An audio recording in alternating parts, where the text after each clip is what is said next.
Update, my daughter's best friend showed up crying with boxes. One look inside and I knew everything. Turns out my daughter had an affair with her boyfriend. Now I'm struggling to understand how it all went wrong. I spent the whole night going over what Maya had told me, piecing together the little things I'd noticed but brushed off, the glances, the way Tina acted whenever Jake was around.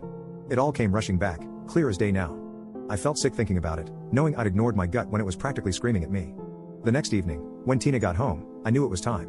She walked in, all smiles, acting like nothing was wrong. I could feel this heavy pit in my stomach. I didn't want to believe my own daughter could do something like this to her best friend. It was like there were two sides of me clashing, the father who'd always been proud of his kid and the guy who just heard something he couldn't ignore. I told her we needed to talk, and she just looked at me, a little confused, maybe even nervous. She sat down across from me in the kitchen, and for a second, I felt like I was about to have one of those regular dad talks about school or curfew. But this wasn't anything like that. So I just came out with it. I said, "Tina, I need to know what's going on with you and Jake." For a second, she froze. Her smile faded, and there was this flicker in her eyes, something like fear or guilt. It was quick, but I caught it. She tried to brush it off, playing innocent. "What do you mean, Dad?" she asked, sounding all casual, like she didn't have a clue what I was talking about. But I wasn't having it. I told her I'd spoken to Maya, that Maya had come over in tears, telling me everything she'd found out. Tina's face went pale, and I could see her confidence slipping. She looked down at the table, avoiding my eyes, and I could tell she was piecing together how much I knew. After a moment of silence, she muttered, "I didn't mean for it to happen." I remember feeling my chest tighten. She didn't deny it, she didn't try to defend herself. She just sat there, looking almost defeated. I couldn't believe it.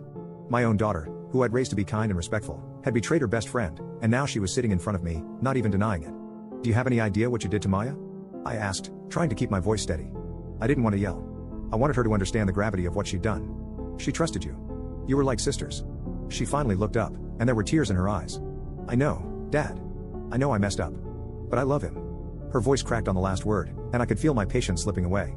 I was stunned. "Love him, Tina? You think that makes this okay? You think saying you love him justifies hurting Maya like this?"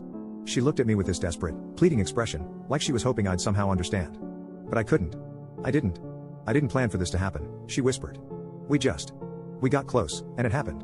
I couldn't help it. I could barely contain my frustration. "Couldn't help it, Tina? You made a choice every time you met him, every time you texted him behind Maya's back. You chose to keep doing it. That wasn't an accident." She started to cry, and for a second, I almost felt bad. Almost. But then I thought about Maya, how she'd been there for Tina through everything, how she'd come to me completely shattered. I couldn't let myself feel sorry for Tina right now.